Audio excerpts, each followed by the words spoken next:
Hello everyone. आज का topic है फोटो रेस्पिरेशन के बारे में। तो फोटो रेस्पिरेशन जो होता है वो रेस्पिरेशन होता है but in the presence of light. तो नाम से पता चलता है फोटो रेस्पिरेशन। तो फोटो का मतलब कि in the presence of light, respiration in the presence of light. तो ये बहुत ही सिंपल एंड ईजी है। तो इसमें होता क्या है कि रुबिस्को जो एक एंजाइम होता है वो हमारा दो टाइप से बिहेव करता है। एक है कार्बोक्सिलेज और एक है ऑक्सीजनेज। तो RUBP जो राइबुलोस 1,3 बिसफॉस्फेट, ये एक 5 कार्बन मॉलिक्यूल होता है। ये जो जहाँ पे भी मैंने 2 को इनटू किया है उसको एक बार इग्नोर करते हैं। ये 2 जो है ये जस्ट नंबर ऑफ मॉलिक्यूल्स को रिप्रेजेंट कर रहा है, यानी कि 2 मॉलिक्यूल्स ऑफ RUBP 5 कार्बन का होता है। तो ये RUBP जो है इस पे रुबिस्को नाम का जो एंजाइम है वो रिएक्ट करेगा। अब ये फोटो रेस्पिरेशन एक प्लांट में तब कैरी आउट होता है जब ऑक्सीजन बहुत ज़्यादा होता है एंड कार्बन डाइऑक्साइड कम होता है, यानी कि जब टेम्परेचर बहुत हाई होता है उस टाइम पे ऑक्सीजन बहुत ज़्यादा होता है एंड इस वजह से रुबिस्को जो है ऑक्सीजन के साथ रिएक्ट करता है। तो जब भी ऑक्सीजन या फिर कार्बन डाइऑक्साइड जो भी मॉलिक्यूल ज़्यादा अमाउंट में प्रेजेंट होगा रुबिस्को उसको ही फिक्स करेगा, रुबिस्को उसको ले लेगा।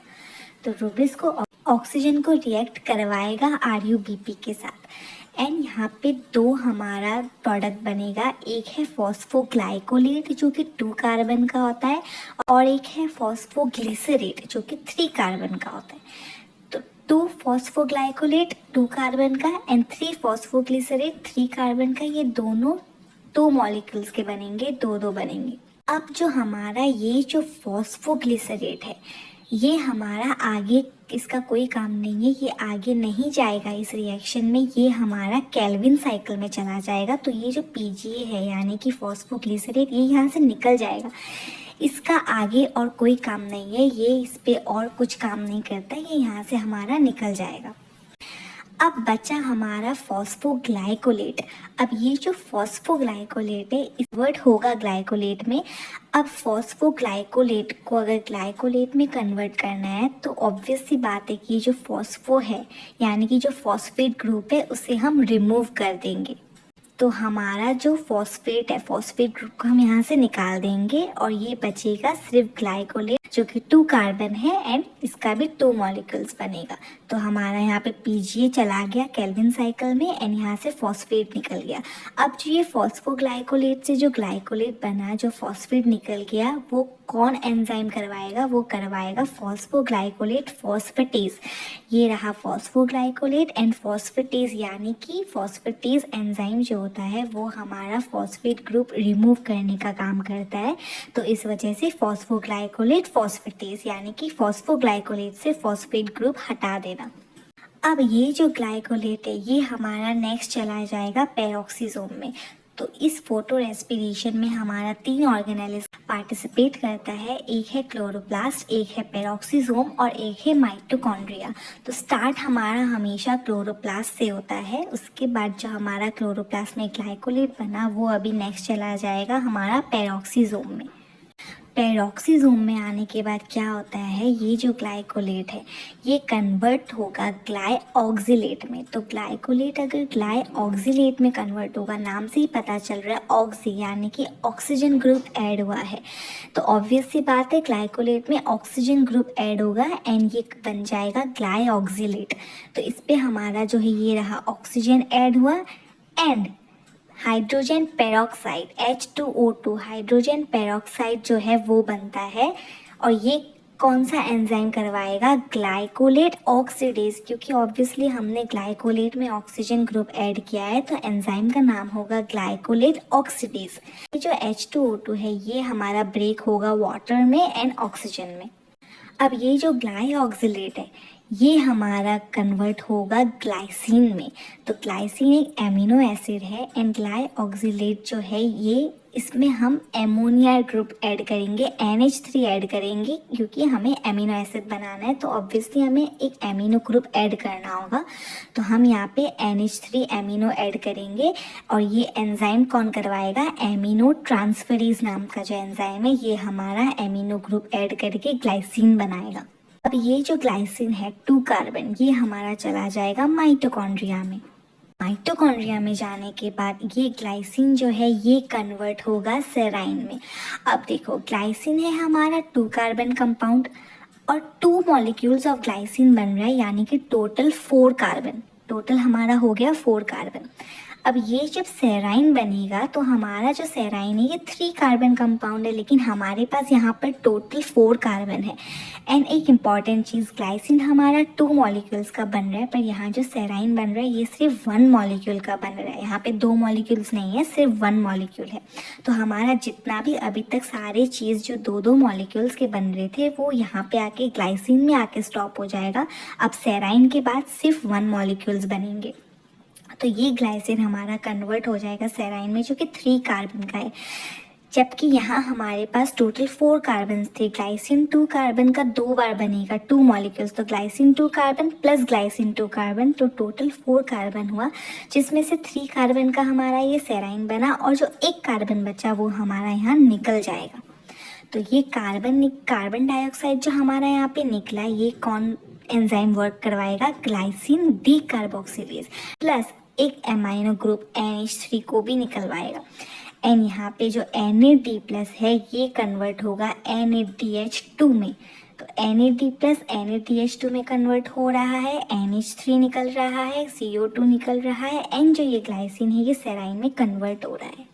अब ये जो हमारा सेराइन है ये हमारा फिर से चला जाएगा पेरोक्सीसोम में। तो सेराइन 3 कार्बन सिर्फ 1 मॉलिक्यूल पेरोक्सीसोम में गया, ये हमारा कन्वर्ट होगा हाइड्रोक्सी पाइरूवेट में। फिर ये जो हाइड्रोक्सी पाइरूवेट है ये कन्वर्ट होगा ग्लिसरेट में। हाइड्रोक्सी पाइरूवेट जो ग्लिसरेट में कन्वर्ट हो रहा है, रिड्यूस हो रहा है, तो इस एंजाइम, कौन सा एंजाइम काम करेगा, हाइड्रोक्सी पाइरूवेट रिडक्टेज। रिड्यूस हो रहा है तो रिडक्टेज एंजाइम, और हाइड्रोक्सी पाइरूवेट रिड्यूस हो रहा है तो हाइड्रोक्सी पाइरूवेट रिडक्टेज। अब क्या हुआ, जो हमारा यहाँ पे जो हमारा ये NADH2 बना था, ये NADH2 को यूज़ करके ये NAD प्लस में कन्वर्ट कर देगा। उसके बाद जो ये ग्लिसरेट बना ये हमारा वापस चला जाएगा क्लोरोप्लास्ट में। क्लोरोप्लास्ट में जाने के बाद ये ग्लिसरेट जो है ये वापस से कन्वर्ट होगा फॉस्फोग्लिसरेट में। यहाँ पे ये देखो, ये जो हमारा फॉस्फोग्लिसरेट बना था सेम ये बनेगा फॉस्फोग्लिसरेट।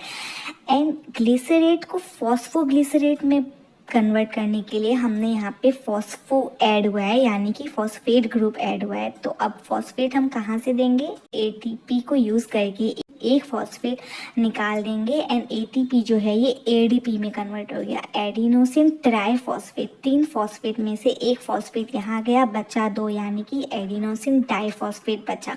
तो ATP कन्वर्ट हुआ ADP में, और ये कौन सा एंजाइम वर्क करवाएगा, काइनेज। काइनेज जो एंजाइम होता है ये हमारा फॉस्फेट ऐड करने के काम में आता है। अब ये जो हमारा फॉस्फोग्लिसरेट बना ये वापस चला जाएगा केल्विन साइकिल में।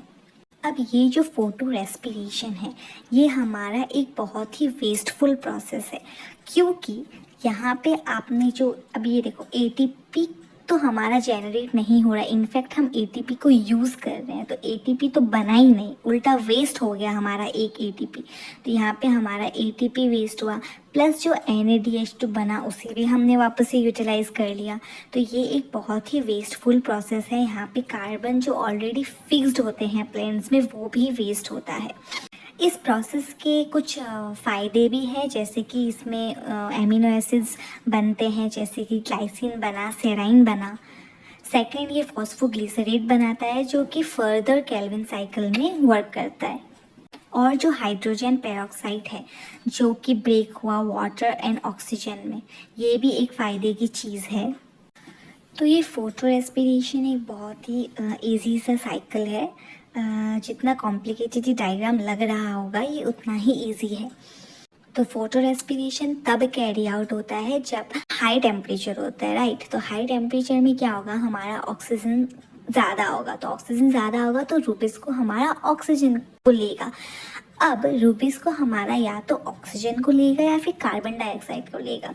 रूबिस को जब ऑक्सीजन को लेता है और RUBP के साथ रिएक्ट करवाता है तो हमारा दो प्रोडक्ट बनेगा, फॉस्फोग्लाइकोलेट एंड फॉस्फोग्लिसरेट।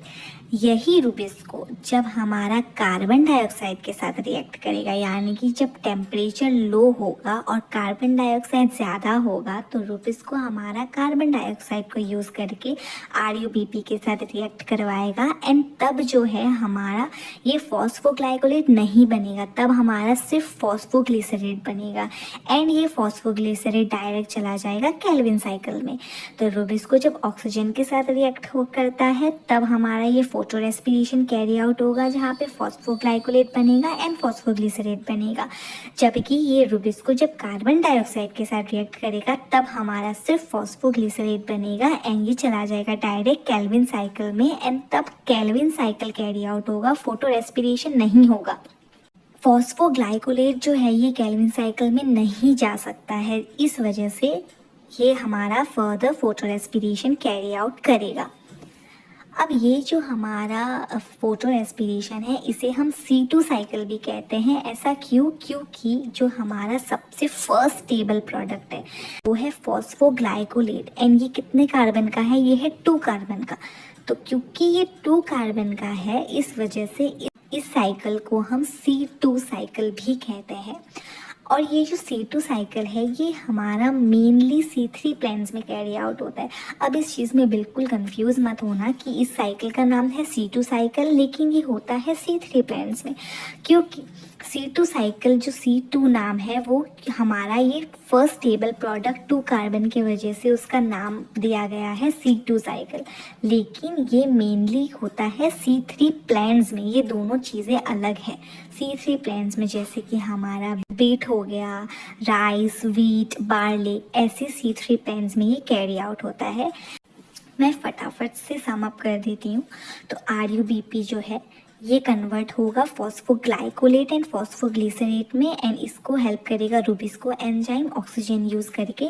फॉस्फोग्लिसरेट जो है ये चला जाएगा केल्विन साइकिल में। फॉस्फोग्लाइकोलेट आगे जाके ग्लाइकोलेट बनेगा जिसमें से फॉस्फेट ग्रुप रिमूव हो जाएगा।